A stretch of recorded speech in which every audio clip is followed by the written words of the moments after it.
É dessa maneira como nós mostramos, né? Com paninho, com desinfetante, uma limpeza bastante minuciosa. E eu deixo vocês aí com essas informações para discutir no estúdio. Márcio. Ô, Laura, muito obrigado. Quer dizer, é isso. Se a gente vai querer enfrentar esse novo coronavírus, se a gente vai querer melhorar os nossos hábitos de higiene e limpeza, a gente vai ter que ter uma certa paciência. Ou então melhorar a logística. Ou vai botar mais ônibus, ele vai demorar mais a sair, porque a cada viagem ele vai ter que ser limpo. Ou deveria ser. Com certeza, com certeza. Realmente o impacto de todas essas medidas é enorme e nós temos que rapidamente ir criando as formas de poder fazer essas ações para evitar que o vírus se espalhe ainda mais. E a gente estava conversando antes do programa começar, o Dr. Paulo Rossi disse o seguinte, e isso vai continuar, isso vai permanecer. O senhor acha que a gente vai esquecer isso, não?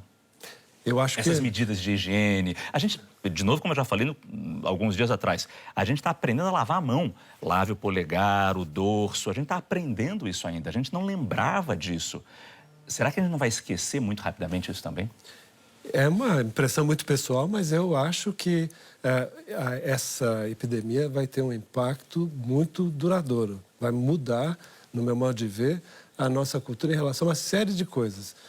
Essas ações de solidariedade que foram vistas anteriormente, eu achei muito bacanas. A gente sai na rua e vê que o trânsito diminuiu muito, todo mundo preocupado com a higiene, muita gente dentro de casa. Eu acho que a resposta da sociedade, aqui em São Paulo, pelo menos, tem sido muito impressionante, muito boa. E eu acho que isso vai permanecer. Entendi. A gente tem também a participação hoje no nosso programa, além da doutora Ludmila, doutor Paulo Rossi, a gente vai também ter a participação da médica Margarete Dalcomo. Ela é pneumologista da Escola Nacional de Saúde Pública da Fiocruz, porque um dos principais alertas sobre o estado grave da Covid-19 é falta de ar. Não é isso, doutora Margarete? A senhora me escuta?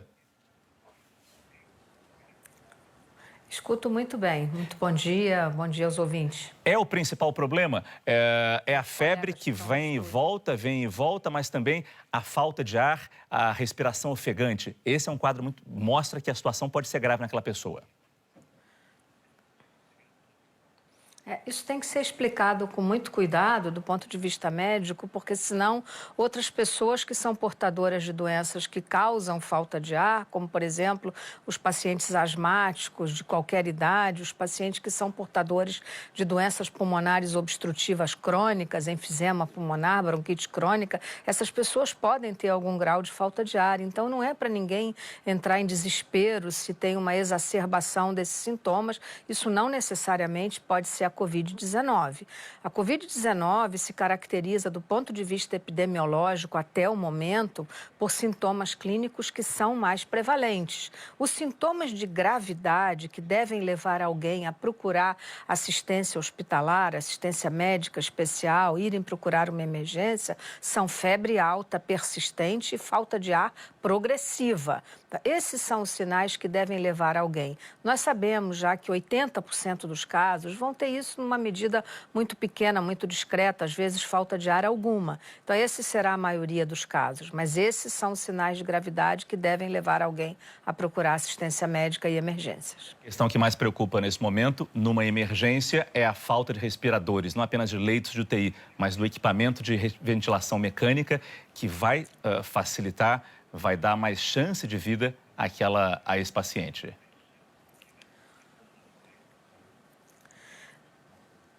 Olha só, nós esperamos que 5 a 10% dos casos evoluam com formas graves, que vão precisar, 20% vai precisar internação hospitalar, essa é mais ou menos a média do que nós temos visto pelos países que nos antecederam nessa epidemia, e 5 a 10% desses casos vão exigir tratamento mais especializado e sofisticado por insuficiência respiratória.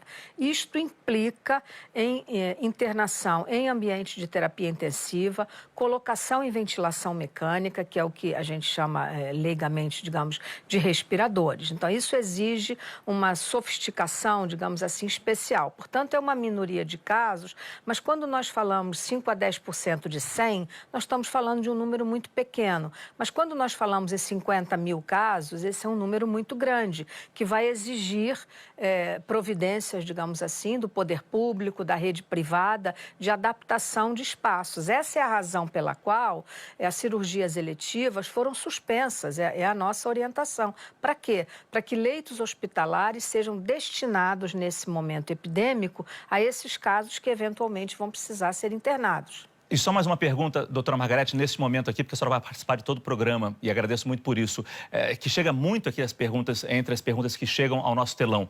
Asma e bronquite, significa, a pessoa que tem asma, bronquite, significa estar num grupo de risco para a Covid-19? Não, ninguém é grupo de risco para se contaminar. Quando a gente fala grupo de risco ou população vulnerável, nós estamos falando naquelas pessoas que guardam risco de complicar a doença. Então, se contaminar, o risco é mais ou menos disseminado na comunidade. Então, alguém portador de asma grave e, portanto, que usa medicação, eventualmente que usa até remédio, digamos, biológico, que são medicações especiais que já estão autorizadas no uso das asmas graves, um paciente enfisematoso, normalmente isso diz respeito a uma pessoa de mais idade, pessoas acima de 70 anos, 80 anos de idade. Então, ele se torna um grupo de risco não porque ele tem isso, mas porque, uma vez contaminado, ele tem uma possibilidade potencial de complicar muito maior do que uma pessoa que não tenha essa situação prévia, né? Ou que nós chamamos, usando um termo médico, uma comorbidade. Então, isso diz respeito não apenas aos pacientes respiratórios, mas a outros pacientes, como, por exemplo, pacientes com tuberculose. Os pacientes com tuberculose, considerando a prevalência dessa doença no nosso meio, nós temos 70 mil casos de tuberculose por ano no Brasil. No Rio de Janeiro, por exemplo, para dar um exemplo de uma grande população urbana, tem 2 milhões de pessoas que moram em comunidade. Tem comunidade no Rio de Janeiro que tem uma prevalência de tuberculose igual a de Bangladesh. Então, assim, esses pacientes são pacientes que têm um potencial de complicação e é para nós uma enorme preocupação, sem dúvida nenhuma. Eles têm um potencial de complicação, se uma vez infectados pela Covid-19, de complicarem, sem dúvida.